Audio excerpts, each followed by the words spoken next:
It's 7:46 on your Friday morning wake-up call, and time now for Friday with the Fuzz. And for that, we have Derek Cooley here with soon-to-be birthday boy, Chief Jeff Swoboda. Gentlemen. Thank you, Roy. Jeff, thanks for joining us once again this morning. Yeah, absolutely. Thank you for having me. Yeah, well, thanks for coming in on such a big day before your huge before day. Your big Yeah, day. huge I wasn't going to start. Well, Roy's here. I couldn't not stop by if Roy was going to be Absolutely. So we got a lot of news from this week with the Elgin Police Department. First, you want to talk a little bit about the viral video? I mean, social media has been huge, especially for the Elgin Police Department. I mean, you guys have the greatest, I think, social media following, not only following, but interaction with people here in the city and news, not only positive news, not sharing just everything, but sharing everything, sharing everything with the community, sharing what's going on.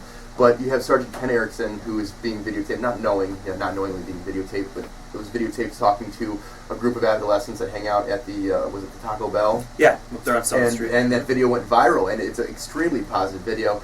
And it's something, in my opinion, that doesn't usually go, you don't see that a whole lot. But it's a really good thing when something like that goes viral. But if you want to kind of just touch on that, explain maybe to those listeners out there that maybe haven't seen the video or they're not one of the 15 million views already. Yeah, exactly. But yeah, what kind of was that video about? Yeah, I think it's approaching. We just checked before he came on, 16 million views around the world. But I know I got some emails. I got an email from Australia. I got Ken Ericson is blowing up on social media, and in some ways it's kind of sad because all Ken did was talk to the kids the way that Ken talks to the kids, and absolutely. quite honestly, that most police officers talk to kids all the time. I mean, he for those who didn't see the video yet, we were out there because we've gotten some complaints about kids hanging out there, kind of showing off their cars, just kind of parking in the parking lot, talking, seeing what's going on. Some on motorcycles, some in cars, just doing kind of what teenagers do. And but we've gotten some complaints with it and some complaints about racing, so he went out there to talk with them and explain to them the rules about loitering and this and that, and he just leaned up against his squad car and talked to him. Yeah. And one kid started breaking out his cell phone and started videotaping it and put it online, and it blew up. Like you said, 16 million views around the world, and I say kind of sad because it's unfortunate. I mean, people were like astounded by how he just talked to them and treated them with respect. And like I said, I've worked with Ken for a number of years, and that's Ken. But it's also just about every other member of the Elgin Police Department. It's how we do business. We just show up to kids, and I mean, you don't jump out and have to yell at these kids. They're not doing much wrong. They're just hanging out, and maybe they're loitering, but they're. I mean, I don't know about you, but I think every one of us probably in high school or whatever had done the exact same thing. So. It was. It's amazing how it's gone all around the world. Yeah, our loitering spot was the Wendy's on Route 12 in Lake Zurich, and I think it still is the high school loitering spot. But it was just ample parking, nothing to do, and the kids do. They just like to hang out. But I know I've had great positive experiences with all sorts of law enforcement, especially when I was an adolescent. And my opinion on that video is, I think I was talking. I was overheard you and Christy talking last week on Friday, and you're just saying that's Ken being Ken, and somehow it just got videotaped. And I think I saw the video that Friday as well. I'm like, well, this is kind of what I expect of the Elgin Police Department. It's what I've known, and it's what I do know, and it's just something that continues to. That's why I have such a there's a different. I guess sometimes the media has a different spin on law enforcement sometimes with some of the stories, and I see this video. I'm like, this is my spin, and I'm actually pretty glad it went viral. But yeah, it is kind of it's interesting to see a video like that go viral when that's just every day for Elgin. Mm-hmm. Yeah, I mean, you can find obviously video of police officers not acting in a way that would make probably themselves proud or their department. I mean, that's the one that usually goes by. Exactly. The sad thing is that's the one that people usually view, and people usually tend to kind of gravitate towards and pull their opinions from. Exactly. I can tell you just in Elgin, so we go on about let's say 80,000 calls a year. And on those 80,000 calls, sometimes it's one person. One person called in something, and we're dealing with one person. Other times we're dealing with hundreds of people. And so the amount of contacts that we have on a year basis is well over 1 million contacts with people. I mean, it could be the same person, obviously, multiple times. But we get, we're videotaped routinely, and we get a handful of complaints from the public a year. At a time when it's never been easier to complain about police. I don't care if you go on Facebook. We have a Rate Your Service. You can go on Rate Your Service on your phone, and if you have an interaction with a police officer, you can go right on. It's 4 quick questions. When did you interact with the officer? How was the officer? If you know their name, great. But I don't know what's the best. Probably 24 out of 25 that I get are positive interactions.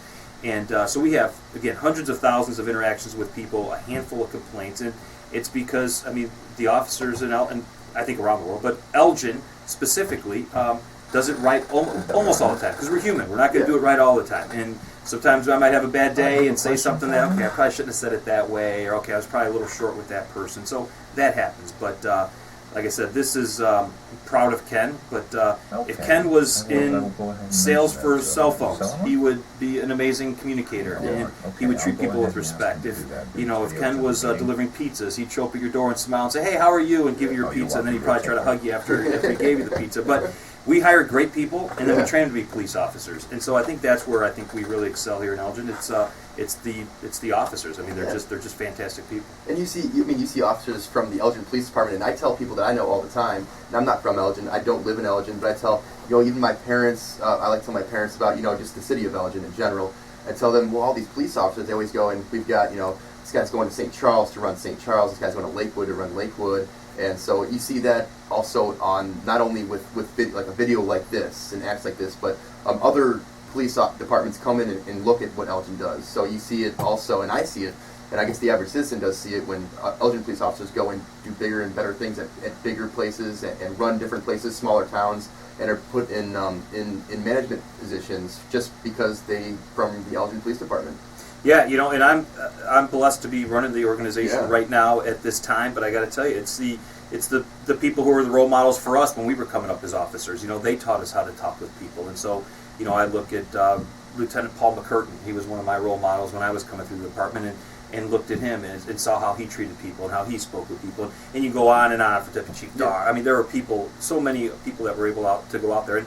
And you mentioned a few other people that have gone to other places. And Cecil Smith going down to Florida, one of the, national news, a big incident, and went down there and just talked to people, and got out and spoke with them and treated people with respect. I mean, it just goes so far. And the sad thing is that's what officers do all the time. But when you get stopped and the officer's nice and friendly and gives you a break, you probably don't, maybe you tell a few friends, maybe you don't. You definitely don't videotape it and put it on and say, wow, what a great officer. Yeah. But the officer's having a bad day and says, why are you driving like such a jerk? Oh, I got him on video now, I'm calling the chief, I'm putting it online, so those type of incidents get overplayed. So I think I'm fine with video. I was asked at the council meeting, what are your thoughts on, people videotaping the police when they're in public? When the police officers are in public and we're in uniform, we're out there doing our business. I have no problems with people videotaping the Elgin Police Department with what we're doing, because we're going to do it right, and more people will see interactions like this. And that's why I'm excited when we move into body cameras, that we're going to have so many interactions that people are going to say, wow, I didn't realize officers acted that way, or I didn't realize that the job is that tough having to deal with that type of call. And so I think I'm very excited about it. Absolutely. We'll go into the body cameras and the grant in a second, but Roy, you got to... Yeah, I just wanted to go, while you guys were speaking, Eleanor actually called in, and speaking of that video, for people that may not have access to YouTube for some reason, or social media, she requested that if there's a possibility for you to bring the video to the meeting this week. Yeah. That, to show people that may not have had a chance to see it yet. Absolutely, it's probably a good time. Anna Lally is going to be running the meeting on Monday night, my Chiefs meeting. I'm going to be out of town this next week, and so Anna Lally will be there, and she'll have the video there. So that's a great point, so other people can watch it. Don't come expecting anything really exciting, Eleanor. It's she knows Sergeant Ericson, and she knows pretty much every Elgin police officer. So you're going to watch the videotape and say, yeah, that's what your officers do all the time. And so I'm proud of Ken that it went on that way, but. It's. I think people will see more and more of just these types of positive interactions, because like I said, while officers do fall short from time to time, and that gets played, and it should. If we're not acting appropriately, right, and it's on video, and we're getting paid by the public, okay, this officer should have done better, and we move on. But time and time again, I think people will be surprised just how often officers do this exact same thing that Ken did. So speaking of video cameras, and you alluded to the body cams for officers, Elgin got a grant for body cams this past week. Yeah, Christy Hilton put together a fantastic grant that was very competitive, very short time frame, and 3 cities in the entire state, I think 70 or so in the entire country, were awarded these grants. Chicago was awarded $1 million.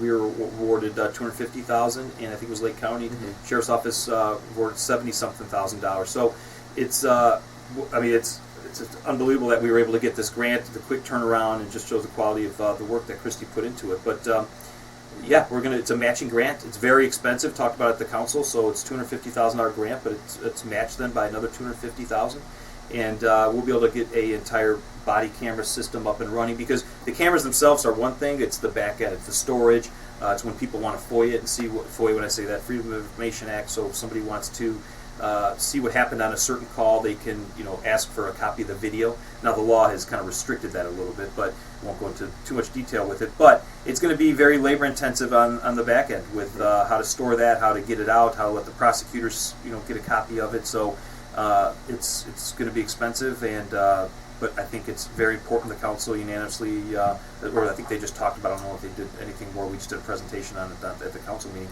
And everybody seems to be in support of it because there's too much he said, she said out there. The camera's a nice third-party, independent, watcher, overseer of what's happening. And so when we show up and Roy says this happened, and you say that happened, and I say this happened, and all of us are talking about it, the camera will at least have the audio and video of what exactly happened. And usually, because it's a camera, it can fail. It can be pointing the wrong way. It could be not turned on when it was supposed to have been turned on. There's a lot of things that could happen, but we're really managing expectations for everybody, so they don't think that every single call, every single time, there'll be a great video of what exactly happened, and as soon as there's not a video of it, it's, aha, see, the police are hiding it. We don't want people to think that every single call is always going to be recorded. That's the goal, but we'll see how we do. So we're testing about 5 different brands right now. About 8 officers are wearing them, from their hats to their glasses to their chest, and just taking the different views and seeing how it works. And so we're excited about it. We're very excited to have gotten this grant, and it says a lot about the Elgin Police Department, to put together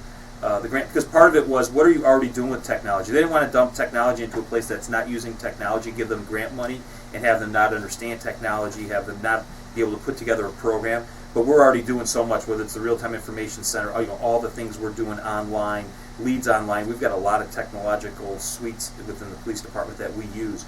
And so I think the Department of Justice read our grant application and said, they're pretty comfortable with technology, and they gave us the grant. So we are, or as the mayor corrected me at the council meeting, we weren't awarded the grant. I forget how he put it, but we deserved it. Earned it. There you go. Thank you. Right. That's what he said. We earned the grant. So that was a nice. What's that? That's why I'm here. That's right. Instant offense, we call him. Yeah. First night or first day, and he comes through. Thanks. I think it probably has to go ahead and not only give more positive reinforcement to the officers out there in the department in general, but it also has to go ahead and bring a certain element of peace of mind for the officer's safety as well. You see some of these things that have gone on in the past weeks and months involving officers, and hearing about the officer up in Fox Lake and things like that. And were there body cameras being implemented, that certainly would give a greater support to investigations when something happens. I would think that that is a pretty important factor of all of this as well, no? Yeah, having a camera after an incident, we have them down in our squad cars, and they're invaluable. I mean, we have cameras in our squad cars. Officers have microphones, so when something happens on a call, we'll routinely go back and look at the video and see what it showed. We do a lot with our security through surveillance and the cameras that are around town. And so having, because even something happened in this room, if right now Steve Thorne's sitting behind you, petting his dog, and if something happened and all of a sudden we asked you, Roy, well, you were in the room, what happened? Well, I wasn't looking that way. So just because you're close to something doesn't mean you see what happens. And so when you have cameras, you have different vantage points and multiple cameras, cars, people. I think people just want to, I think everyone, after any incident, want to get to the truth, find out what really happened, and then people can agree or disagree as to whether or not it was appropriate. So I think having more cameras out there and having people see what's going on, it's almost expected in today's day and age with so much technology. But yeah, the officer safety with all the things that are happening, a camera won't necessarily keep an officer safe, but it will allow for them to, if not physically safe, at least if people are making accusations against their character or against the way they said that they handled a call for service or spoke to someone, it can protect an officer that way. Now, and you did allude to the security through surveillance class, or that in general, but you have a class coming up for security through surveillance as well, to teach kind of the community about cameras and surveillance systems as well. Yeah, we've been doing it for a couple of years now. Jim Bisegli, who's over our technical investigations unit, puts this on, and basically it's a free class. Anybody wants to come in, learn more about if they want to have a camera by their front door to see who's comes and goes when they're not at home, or a camera in their backyard. They want to put cameras around their house, whatever they want to do. They can come to this free class, learn how much cameras cost, learn where to put them, what's the storage capabilities. You know, we do it for people's homes, but we also people who own businesses can come in, because we were finding we'd have different robberies occur around town. We'd go back to the same gas station and we're told again, oh, it's not working again, or oh, it was turned the wrong way, or the camera's drilled into the ceiling. So all we get is a picture of the top of people's heads. So we just talk to people about where's the best place to place a camera, how to store the camera footage, all of those things, lighting, and now things are getting so remote, and you can do through your phone you can pull up cameras at your house or at your business. So it's just getting so commonplace. We're just trying to help people make right decisions. Ultimately, it does help us, because if we have good video footage of something that occurs, it helps us. Yeah, absolutely. And also, coming up here, we've got a couple other things coming up here real quick as we wrap up. The Spanish Citizens Police Academy is coming up, and that begins, I believe, the 24th. Yeah, the Spanish Citizen Police Academy. That is, we do our normal Citizen Police Academy all the time, and this one we do with it's just in Spanish, and so it's a great program. Sergeant Echeverria has really been working hard with Commander Lally to get it off and running. And now, what's really cool is we got some of our young officers who are going to be teaching this class. They were part of it last time, but Sergeant Echeverria turned it over to them now. And so they're running with it. So we've got some of our new officers who have been on a year or two going to be teaching this class and really getting involved in the community and everything. So it's a very positive moment, because we talked about why people succeed here in the Elgin Police Department and move on and become police chiefs everywhere else. From early on in a person's career at the police department, they can get involved and start programs, whatever they need to do to make this community and the police department better. And so you can kind of write your own ticket. If you want to get promoted, get promoted. If you want to move on and be a police chief somewhere else, that's fine. And these are a great opportunity for people to step up and show their leadership. And we've got some young officers teaching the Spanish Citizen Police Academy. So that's great. Excellent. How did the National Seat Check Day on Saturday go? Great. I think we had close to 100 cars or so, 80, something like that, cars. They came through and checked all the car seats, make sure that the kids were safe as they were driving away, and not on purpose, but some parents it can be kind of complicated putting in a car seat, so we just check them out, make sure they're safe. I think I read something that every 15 seconds a child under the age of 8 or something is involved in a crash. And now, obviously, all those aren't serious crashes, but they could be. And so it's just something that we partnered with, I think it was AAA, and made sure that and state police, made sure that the car seats were installed correctly so that kids could be safe and parents could have that peace of mind. Yeah, absolutely. So, Jeff, anything else you have for us here before I let you go for this big weekend of yours? No, just congratulations to Steve Thorne. Was at his wedding last week, and so I just want to say congratulations. It was an awesome wedding at the Wing Mansion, so congratulations to him at Beach.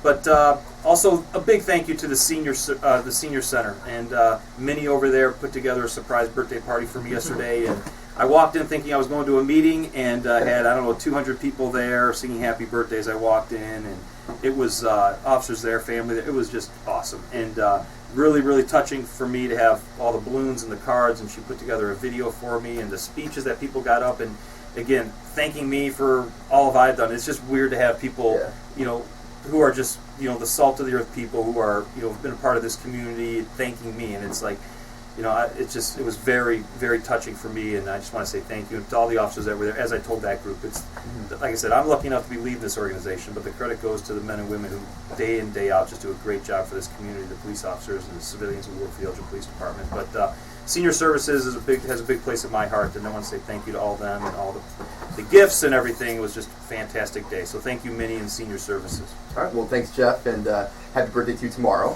Thank you. I will be gone next week too. So Bill Wolf will be running the place, and actually Commander Lally then will be running the place. So if anybody needs anything, and Mike will be back. So we're all everything will be fine. I think we'll be able to manage for a week. Yeah, I think so.